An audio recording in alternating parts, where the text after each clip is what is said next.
నమస్కారం Zee TV news కి స్వాగతం. ముందుగా ముఖ్యాంశాలు. విశాఖలో ఈ నెల 23 నుంచి సెప్టెంబర్ 23 వరకు జరగనున్న ఆర్మీ రిక్రూట్మెంట్ ర్యాలీ ఏర్పాటుపై అధికారులతో సమీక్ష నిర్వహించిన జిల్లా కలెక్టర్ హరీందర్ ప్రసాద్. రాష్ట్రంలో బీజేపీ ఆధ్వర్యంలో జరగనున్న జెండా పండుగ అమ్మ పేరుతో చెట్టు నాటే కార్యక్రమాన్ని విజయవంతం చేయాలని పిలుపునిచ్చిన బీజేపీ ఎస్సీ మోర్చా రాష్ట్ర అధ్యక్షులు దేవానంద్. గత ప్రభుత్వ హయాంలో జరిగిన దళితులపై దాడులపై విచారణ చేయాలని డిమాండ్. డొక్కా సీతమ్మ మధ్యాహ్న భోజన పథకం అమలుపై జిల్లా కలెక్టర్ పర్యవేక్షణలో జరిగిన స్టీరింగ్ కమిటీ సమావేశంలో పాల్గొన్న విద్యాశాఖ అధికారులు. సబ్బవరం మండలం ఇరువాడలో రైతుల పొలాలను ఆర్ఎంపీ రెవెన్యూ అధికారులు తవ్వివేయడంపై ఆగ్రహం వ్యక్తం చేస్తున్న రైతులు. పంట పొలాలను తవ్వి నాశనం చేసిన అధికారులపై చర్యలు తీసుకోవాలని డిమాండ్. వైసీపీ ఎమ్మెల్సీ అభ్యర్థిగా బరిలో దిగిన మాజీ మంత్రి బొత్సపై మండిపడ్డ తెలుగు శక్తి అధ్యక్షుడు బీవీ రామ్. గత ఎన్నికల్లో ఉత్తరాంధ్ర ప్రజలు కుటుంబం మొత్తాన్ని విధించినా కూడా సిగ్గురాలేదని ఎద్దేవా. విశాఖ జిల్లాలో ఈ నెల 23 నుంచి సెప్టెంబర్ 5వ తేదీ వరకు జరగనున్న ఆర్మీ రిక్రూట్మెంట్ ర్యాలీకి పక్కా ఏర్పాట్లు చేయాలని జిల్లా కలెక్టర్ ఎంఎన్ హరీందర్ ప్రసాద్ అధికారులకు దిశానిర్దేశం చేశారు. ఆర్మీ రిక్రూట్మెంట్ ర్యాలీకి సంబంధించి ఆర్మీ జిల్లా అధికారులతో సమన్వయ సమావేశాన్ని మంగళవారం కలెక్టర్ కార్యాలయం సమావేశ మందిరంలో కలెక్టర్ నిర్వహించారు. ఈ సందర్భంగా ఆయన మాట్లాడుతూ స్థానిక అక్కయ్యపాలెం వద్ద గల పోర్ట్ ట్రస్ట్ డైమండ్ జూబ్లీ స్టేడియంలో ఆగస్టు 23 నుంచి వచ్చే నెల 5వ తేదీ వరకు ఆర్మీ రిక్రూట్మెంట్ ర్యాలీ జరుగుతుందని తెలిపారు. ఇందులో రాష్ట్రంలోని 13 జిల్లాలకు చెందిన 8,000 మంది యువత పాల్గొననున్నారని, ర్యాలీ సాఫీగా జరిగేందుకు జిల్లా అధికారులు బాధ్యతగా వ్యవహరించాలని కలెక్టర్ కోరారు. ఈ కార్యక్రమం ఏర్పాట్లు, పర్యవేక్షణ, సమన్వయం కోసం సెట్ఫిస్ సీఈఓ డి కీర్తి, డిఎన్డీఓ జూన్ గ్యాలియట్ నోడల్ అధికారులను నియమించినట్లు తెలిపారు.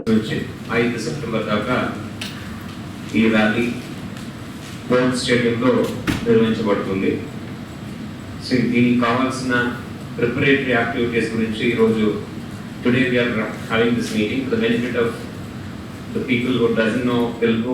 I stick to English, so we will be having this rally from 23rd of August till 5th of September. So during this period, close to 8,000 odd candidates from close to 13 districts are likely to take part. So for that, a lot of arrangements are required from the district administration side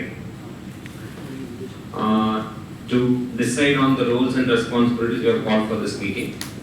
The Army has given a set of requirements in terms of infrastructure, which includes the track, some rooms, some IT equipment, the barricading requirements, lighting and CCTV arrangements, furniture, transport, security and police arrangements, water supply and sanitation,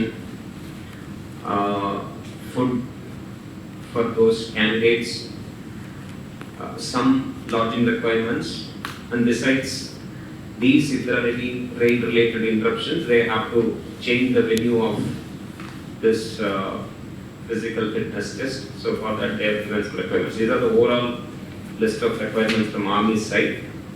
Now going into the specifics, we need to take care of these requirements from multiple departments side. Of course it involves money, so the money part will come to the end.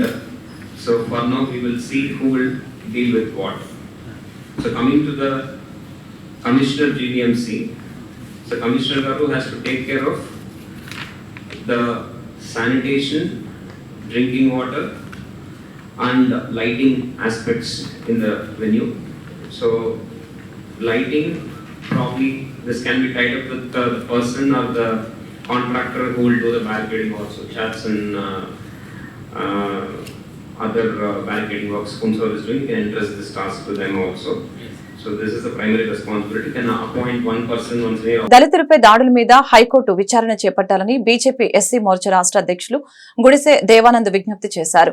Lawsons బే కాలనీలో గల BJP కార్యాలయంలో బుధవారం జరిగిన BJP SC Morcha Uttarandhra zonal సమావేశంలో ఆయన మాట్లాడారు. రాష్ట్రంలో జరిగే జాతీయ జెండా ఆవిష్కరణ, అమ్మ పేరుతో చెట్టు కార్యక్రమాలను పార్టీ శ్రేణులు విజయవంతం చేయాలని పిలుపునిచ్చారు. దేశవ్యాప్తంగా ప్రతి ఇంటి మీద జాతీయ జెండా ఆవిష్కరణలో భాగంగానే రాష్ట్రంలో 25 పార్లమెంటు, 17 అసెంబ్లీ స్థానాల్లో అమ్మ పేరుతో చెట్టు నాటే కార్యక్రమాలు నిర్వహిస్తున్నట్లు తెలిపారు. గతంలో విశాఖలో డాక్టర్ సుధాకర్ ని చంపిన ఘనత మాజీ సీఎం జగన్ కే దక్కుతుందని తెలిపారు. గత 5 ఏళ్లలో రాష్ట్రంలో 750 మంది దళితుల మీద దాడులు జరిగితే చర్యలు లేవని మండిపడ్డారు. బీజేపీ రాష్ట్ర అధ్యక్షురాలు పురంధేశ్వరి ఆధ్వర్యంలో గవర్నర్ కి ఎస్సీ కమిషన్ కు ఫిర్యాదులు చేశామని తెలిపారు. దీంతో కమిషన్ స్పందించి వ్యవహారం మీద ప్రభుత్వాన్ని నివేదిక కోరారని పేర్కొన్నారు. ఈ దాడుల మీద హైకోర్టు న్యాయమూర్తి చేత విచారణ చేయాలని డిమాండ్ చేశారు. రాష్ట్రంలో ఆగస్టు 15 నుంచి 20వ తేదీ వరకు చెట్టు నాటడం, ఇంటి మీద జాతీయ జెండా ఆవిష్కరణ చేస్తామని అన్నారు. భారతీయ జనతా పార్టీ ఎస్సీ మోర్చా జాతీయ అధ్యక్షులు లాల్ సింగ్ ఆర్య గారు ఇచ్చిన ఆదేశాల మేరకు ఏదైతే దేశవ్యాప్తంగా హర్ ఘర్ తిరంగా కార్యక్రమం ఒకటి, అదేవిధంగా మాకి నామ్సి ఏక్ పేడ్ అనే కార్యక్రమం, అంటే అమ్మ పేరుతో ఒక చెట్టు నాటుదాం అనే కార్యక్రమం ఈరోజు దేశవ్యాప్తంగా జరుగుతుంది. ముఖ్యంగా మేము గత 5 సంవత్సరాలుగా భారతీయ జనతా పార్టీ అనేక కార్యక్రమాలు చేసింది. ఈరోజు నరేంద్ర మోడీ గారు ఇచ్చిన సంక్షేమ పథకాలు ఏవైతే ఉన్నాయో ఆ పథకాలు ప్రతి ఒక్క గడపకు తీసుకెళ్లడం, అదేవిధంగా నరేంద్ర మోడీ గారు దాదాపు ఎస్సీల కోసం 1000 కోట్లు ఖర్చు పెడితే ఆ యొక్క ఆంధ్రప్రదేశ్కి వచ్చేలకే ఈ నిధులన్నీ పక్కదారి మళ్లించి అనేక ఇబ్బందులకు గురి చేసి అభివృద్ధి అనేది పూర్తిగా వెనక్కి నెట్టేసిన విధానాన్ని మేము ఎప్పటికప్పుడు ఎండగడుతూ ఈరోజు విద్యా విషయం అయితేనేమి, ఎస్సీ కార్పొరేషన్ లోన్లు అయితేనేమి, ఉద్యోగాలు అయితేనేమి, ఉపాధి అయితేనేమి, ఇలాంటివి అనేక విషయాల్లో ఈ 20 ఏళ్ళు ఎన్నిక నెట్టేసిన గనుడు జగన్మోహన్ రెడ్డి గారు. దాని మీద అనేక సార్లు మేము పోరాటాలు చేశాం, కేసులు పెట్టించుకున్నాం, జైలుకి వెళ్ళాం. అయినా కూడా ఇప్పటి ఆ యొక్క ఇబ్బందులు ఇప్పటికీ మాకు అనుకుంటే ఇప్పటికీ మా యొక్క పూర్తిగా మేము కోలుకోలేని స్థితిలో ఈరోజు ఎస్సీల యొక్క 1 కోటి జనాభా విలువెల్లాడుతుంది. ఉదాహరణకి 5 ఏళ్ల కాలంలో కేవలం జగన్మోహన్ రెడ్డి చేసిన రాజకీయ కుట్ర ఏ విధంగా ఉందంటే, ఇదే వైజాగ్లో డాక్టర్ సుధాకర్ని ఒక బూతుగా చూపించి ఒక ఉద్యోగస్తుని నడి రోడ్లో చిత్రహింసలు చేసి నడి రోడ్లో పిచ్చోని చేసి చంపితే మిగతా ఉద్యోగస్తులందరికీ నమూనా విధంగా ఉంటుందని చెప్పి ఒక ఆలోచన విధానాన్ని పసగట్టి అందరికీ చూపించి భయభ్రాంతులు చేసిన గనుడు జగన్మోహన్ రెడ్డి. అంటే మిగతా రాష్ట్రంలో ఉండే ఉద్యోగస్తులందరినీ పూర్తిగా కంట్రోల్ తెచ్చుకునే దానికోసం, అదేవిధంగా రాజకీయ నాయకుల్లో ఈ విధంగా భయం ఉంటుందా అని చూపించే దాంట్లో అనేక రకాలుగా దాదాపు నేషనల్ క్రైమ్ రిపోర్ట్ ప్రకారం 750 కేసులు దాదాపు దళితుల మీద జరిగితే ఇంతవరకు దాని మీద సరైన విచారణ లేదు, దాని మీద సరైన శిక్షలు లేవు. అందుకని దీని మీద మేము ఆల్రెడీ గవర్నర్కి మా రాష్ట్ర అధ్యక్షులు పురంధేశ్వరి గారి జిల్లాలో విద్యార్థులకు అందించే మధ్యాహ్న భోజనం నాణ్యత ప్రమాణాలు కలిగి ఉండాలని, ఆ దిశగా చర్యలు తీసుకోవాలని జిల్లా కలెక్టర్ ఎంఎన్ హరీందర్ ప్రసాద్ అధికారులకు పిలుపునిచ్చారు. మధ్యాహ్న భోజనం కొరకు బడికి వచ్చే విద్యార్థులు చాలా మంది ఉన్నారని, ఇటువంటి పరిస్థితుల్లో పిల్లలు ఇష్టపడి తినేలా ఆహారం మరింత నాణ్యత కలిగి ఉండాలని స్పష్టం చేశారు. డొక్కా సీతమ్మ మధ్యాహ్న బడి భోజన పథకం అమలుపై విద్యాశాఖ ఆధ్వర్యంలో జిల్లా స్థాయి స్టీరింగ్ మరియు పర్యవేక్షణ కమిటీ సమావేశం జిల్లా కలెక్టర్ అధ్యక్షతన బుధవారం మధ్యాహ్నం కలెక్టర్ కార్యాలయ సమావేశ మందిరంలో జరిగింది. ఈ సందర్భంగా కలెక్టర్ మాట్లాడారు. మధ్యాహ్న భోజనం పథకం అమలు తీరును స్వయంగా పరిశీలించడం జరిగిందని అన్నారు. వాటిలో రైస్ మినహా మిగిలిన మెనూ అంత బాగుందని తెలిపారు. మధ్యాహ్న భోజనానికి ఉపయోగించే బియ్యం బాగా లేకపోతే వాటిని తిప్పి పంపాలని కలెక్టర్ తెలిపారు.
అనకాపల్లి జిల్లా సబ్బవరం రైతులకి న్యాయం చేయాలంటూ జాతీయ రహదారి పక్కన పంట పొలాల్లో వెళ్లే రహదారి వద్ద రైతులు ఆందోళన చేపట్టారు.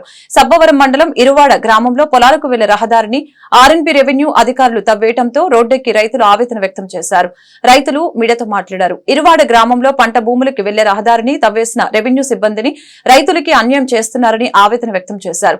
ఎన్నో ఏళ్లుగా పంట భూముల్ని పండిస్తున్న రైతులు పంట పొలాలపై వెళ్లే రహదారిని గొయ్యి తవ్వేసిన రెవెన్యూ సిబ్బందిపై చర్యలు తీసుకోవాలని రైతులు డిమాండ్ చేశారు.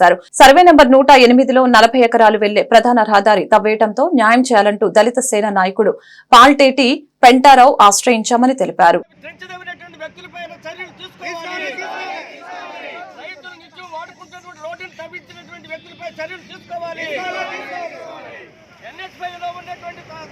సైట్ మీద రోడ్డుని ట్రెంచ్ తవ్వించినటువంటి వ్యక్తులపైన చర్యలు తీసుకోవాలి.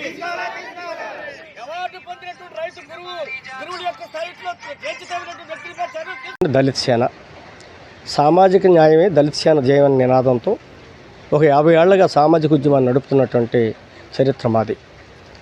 ఇక్కడ ఇరువాడ గ్రామంలో ఉన్నటువంటి రైతుల యొక్క నిత్యం నడుస్తున్నటువంటి త్రోవని దుర్మార్గంగా తవ్వించినటువంటి విధానం నా దృష్టికి వచ్చింది.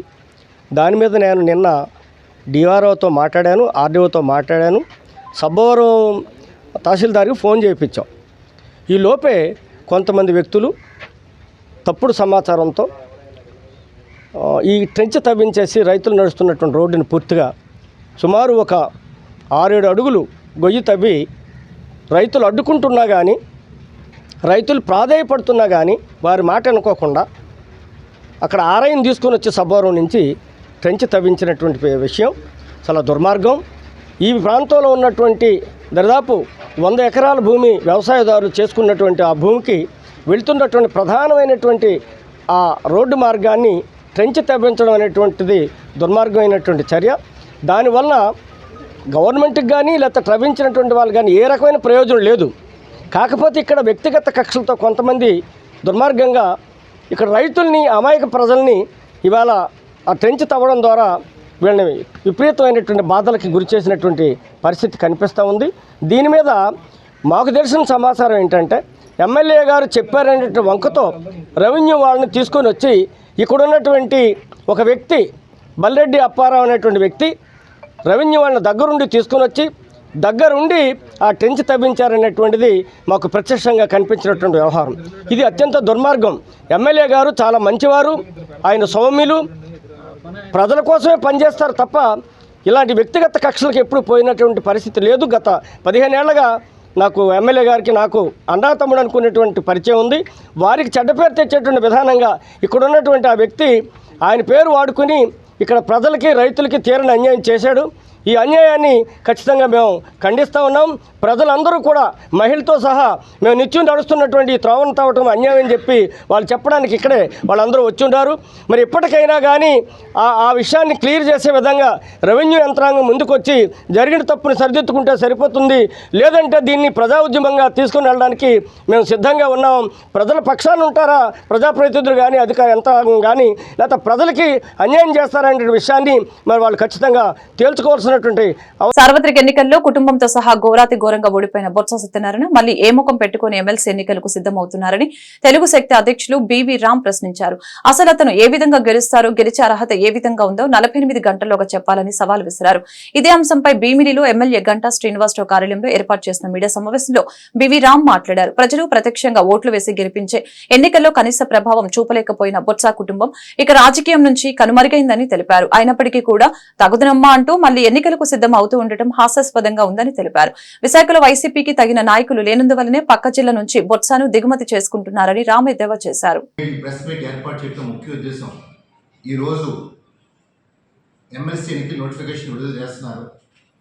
మరి ఇప్పటికే దీనిపైన వైసీపీ నుంచి బొత్స సత్యనారాయణ గారు అభ్యర్థి అని చెప్పి ఇప్పటికే తేటతెల్లమైంది.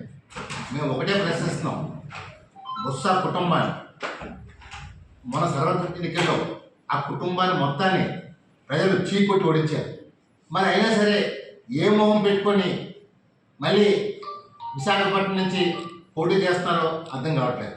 ఎందుకంటే ఈ ఎన్నికలు విశాఖపట్నం, అనకాపల్లి, నర్సీపట్నం, పాడేరు దగ్గర జరిగే స్థానిక ఓట్లు అంటే ఎంపీటీసీలు, జెడ్పీటీసీలు, కార్పొరేటర్ల నుంచి వెనుకోబడ్డ పోయి ఎమ్మెల్సీ మరి ఎక్కడో పక్క జిల్లా ఉన్న విజయనగరం నుంచి దిగుమతి చేస్తున్నారంటే అంటే విశాఖపట్నంలో వైసీపీ నాయకులు పనికి మాలిన నాయకులు అని చెప్పి ప్రశ్నిస్తున్నాను.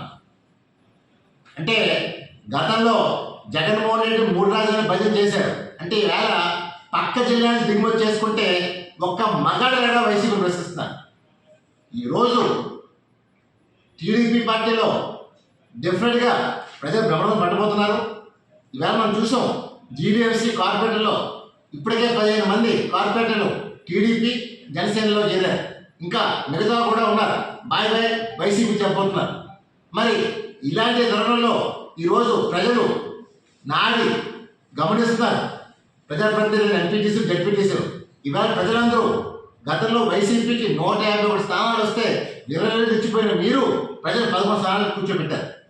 అలాంటప్పుడు ఈవేళ ప్రజలు మనోభావానికి విరుద్ధంగా జెడ్పీటీసీలు కానీ ఎంపీటీసీలు కానీ వైసీపీకి ఓటేయాలని ఈవేళ చంద్రబాబు నాయుడు గారు కూటమి అభ్యర్థిని ఎవరిని పెడితే వాళ్ళకి బలపరుస్తారు తప్ప ఏదో మేము ప్రలోభాలు పెట్టేస్తే ఏదో మాకేదో గత ఎన్నికలకు మేము గెలిచాం, మా ప్రలోభాలు పెట్టేస్తే మేము గెలిచేస్తామని పక్కటగల కంటున్న బొత్సాకి మరోసారి హెచ్చరిక చేస్తున్నాం. గతంలో ఇదే విశాఖపట్నంలో జగన్మోహన్ రెడ్డి తల్లి విజయంగా చేసినప్పుడే ప్రజలు చీకొట్టారు. ఇప్పుడు మొత్తం మీ కుటుంబాన్ని చీకొట్టారు. విశాఖపట్నం పార్లమెంటు స్థానం పోటీ చేసిన మీ శ్రీమతి బొత్స ఝాన్సీ గారు 5 లక్షల పైచికి ఓడిపోయారు. మరి అలాంటప్పుడు ఈవేళ రాజకీయం సన్యాసి తీసుకోవాల్సి నువ్వు మళ్ళీ సిగ్గు లేకుండా మళ్ళీ నేను పోటీ చేస్తానని ఏ మొహంతో వస్తావు అడుగుతాను. నువ్వు ఎలా గెలుస్తావు? నీ కార్యాచరణ ఏంటి? నీకు నిజంగా దమ్ముంటే 45 గంటల్లో నువ్వు ప్రెస్ మీట్ పెట్టి చెప్పగలను అడుగుతున్నాను. ఎన్నాళ్ళు మోసం చేస్తారు? ప్రజలు మోసం చేసి దగా చేసి ఆంధ్రప్రదేశ్ పూర్తి సమస్య, ముఖ్యంగా ఉత్తరాంధ్ర నాయకులు చెప్పిన బొత్స సత్యనారాయణ ఉత్తరాంధ్రకి ఏం చేశారు అడుగుతున్నాను. ఇలాంటి వ్యక్తిని మళ్ళీ గెలిపిస్తే ఏం ప్రయోజనం అడుగుతున్నాను. దాన్ని ఒకటే పిలిపిస్తున్నాను. అది ఎంపీటీసీ సభ్యులు కానీ, జెడ్పీటీ సభ్యులు కానీ, కార్పొరేట్ అందరికీ మనస్సాక్షితో ఆలోచించి ఓటేయండి. ప్రజలు మిమ్మల్ని గెలిపించారు, ఏదో మీరు ప్రజలకి చేదోడు ఉంటారని. అంతేగాని ఇలాంటి 420 పార్టీని మళ్ళీ ప్రజలు బుద్ధి చెప్పారు. అంటే ఇలాంటి వారికి ఓటేస్తే మాత్రం రానున్న రోజుల్లో మీ రాజకీయ భవిష్యత్తు కూడా సమాధి అయిపోతుంది. అది ఇప్పటికైనా నేను ఒకటే కోరుతున్నాను, ఎంపీటీసీ, జెడ్పీటీసీ, కార్పొరేటర్ అందరికీ నీతి, న్యాయం, ధర్మం కోసం పోరాడే చంద్రబాబు, ఈ రాష్ట్ర ప్రజలు చంద్రబాబు కోసం ఓటేయమన్నారు తప్ప అవినీతి పార్టీ ప్రతిపక్ష హోదా ఎవరైనా ఒక అసమ్మత జగన్మోహన్ రెడ్డికి గెలిపిస్తే మీరు చేతులు మిగిలిపోతారు. అదే ఇప్పటికైనా సరే మీ ఆలోచన విధానం మార్చుకోండి. రాష్ట్రం కోసం, ప్రజల భవిష్యత్తు కోసం ప్రజలు ఏం కోరుకుంటున్నారో అది మీ బాధ్యత. మీ బాధ్యతను విస్మరిస్తే మాత్రం రానున్న రోజుల్లో మీ భవిష్యత్తు మొత్తం పుట్టుకుపోతుంది. అందువల్ల ఈ ఎన్నికలు, ఈ యుద్ధం చంద్రబాబు ప్రజల కోసం చేస్తున్నారు. ఆయన రాజుగా చేయట్లేదు, ప్రజల మనిషిగా, అన్నగా, తమ్ముడుగా ఉన్నాడు తప్ప నేను మా ముఖ్యమంత్రిని రాజధర్మం పోట్లేదు, సేవకుడిగా పనిచేస్తారు. అందువల్ల ఈ ఎమ్మెల్సీలో డెఫినెట్గా వైసీపీ అభ్యర్థి బొత్స సత్యనారాయణ ఓడించి మరొకసారి ఉత్తరాంధ్ర పౌరుషులు నిలబెట్టాలని చెప్పి తెలుగు శక్తి మనస్ఫూర్తిగా జెడ్పీటీసీ, ఎంపీటీసీ, కార్పొరేట్ అందరూ విజ్ఞప్తి చేస్తాను. జై హింద్. సింహాచలం శ్రీ వరాహలక్ష్మి నృసింహస్వామి నిత్య కళ్యాణం నేత్రపర్వంగా సాగింది. ఆర్జిత సేవల్లో భాగంగా ఉత్సవమూర్తి గోవిందరాజస్వామిని ఉభయ దేవేరులతో మండపంలో అధిష్టింపచేశారు. పాల్గొన్న భక్తుల గోతర నామాలతో సంకల్పం చెప్పి పాంచరాత్రగమ శాస్త్రం విధానంలో విశ్వక్సేనారాధన, పుణ్యాహ వచనాలతో కార్యక్రమానికి శ్రీకారం చుట్టారు. కంకణ ధారణ, నూతన యజ్ఞోపవిత సమర్పణ, జీలకర్ర, బెల్లం, మాంగళ్య ధారణ, తలంబ్రాల ప్రక్రియను కమనీయంగా జరిపించారు. మంత్రపుష్పం, మంగళ శాసనాల తర్వాత భక్తులకి వేదాశీర్వచనాలు, శేషవస్త్రాలు, స్వామివారి ప్రసాదాలను అందజేశారు.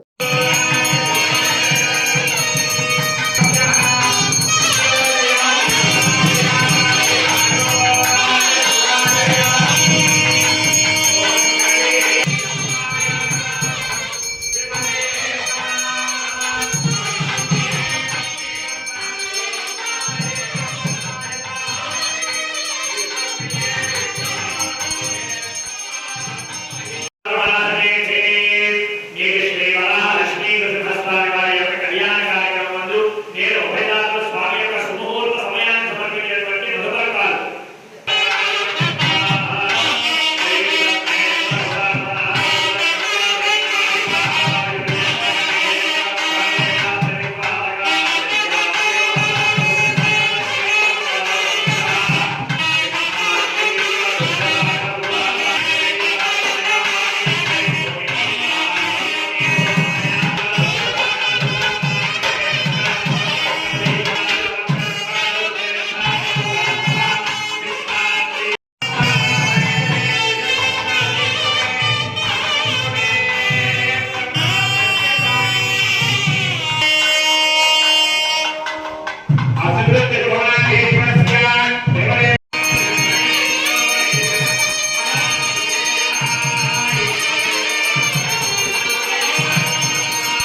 జిల్లాలో బాల కార్మికులను గుర్తించేందుకు ఆగస్టు 9వ తేదీ నుంచి ప్రత్యేక డ్రైవ్ చేపట్టాలని తదుపరి చర్యలకి ఉపక్రమించాలని టాస్క్ ఫోర్స్ కమిటీ సభ్యుల్ని జిల్లా కలెక్టర్ ఎంఎన్ హరీందర్ ప్రసాద్ ఆదేశించారు. NCPCR national commission for protection of child rights మార్గదర్శకాలకు అనుగుణంగా కార్యాచరణ రూపొందించుకొని బాల కార్మిక వ్యవస్థ నిర్మూలనకి కృషి చేయాలని సూచించారు. కలెక్టరేట్ మీటింగ్ హాల్లో బుధవారం సాయంత్రం జరిగిన జిల్లా టాస్క్ ఫోర్స్ కమిటీ సమావేశంలో ఆయన మాట్లాడారు. పలు అంశాలకు సంబంధించి జిల్లా అధికారులు తీసుకోవాల్సిన చర్యలపై దిశానిర్దేశం చేశారు. కార్మిక శాఖకు అన్ని విభాగాల అధికారులు పూర్తి తోడ్పాటు అందించాలని, బాల కార్మికులను గుర్తించే విషయంలో సహాయ సహకారాలు అందించాలని సూచించారు.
In case of bonded labor, revenue department will do.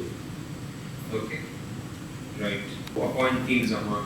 Okay, and cases have to be filed. FIRs have to be filed. FIR members, those team members also will accompany the staff from the labor department. Transportation kuda plan chesukovali. Okay.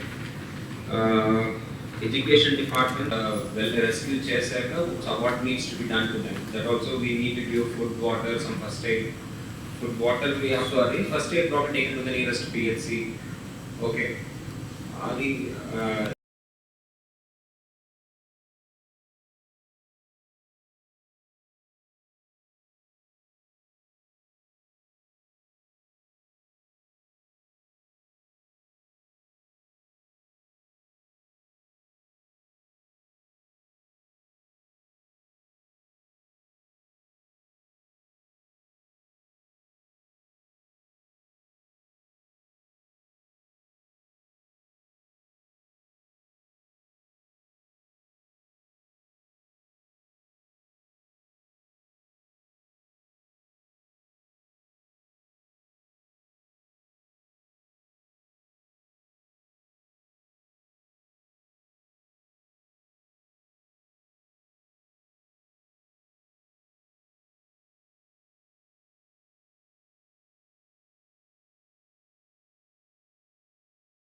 ఇవన్నీ చేస్తున్నాం sir, maintain చేస్తున్నాము.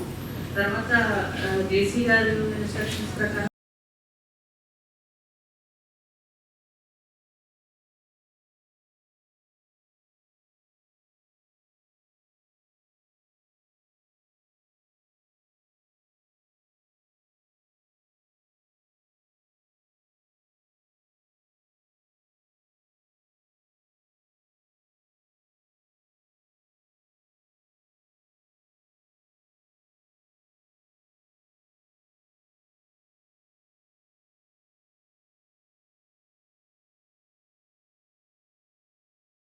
వార్తలు ముగించే ముందు ముఖ్యాంశాలు మరొకసారి.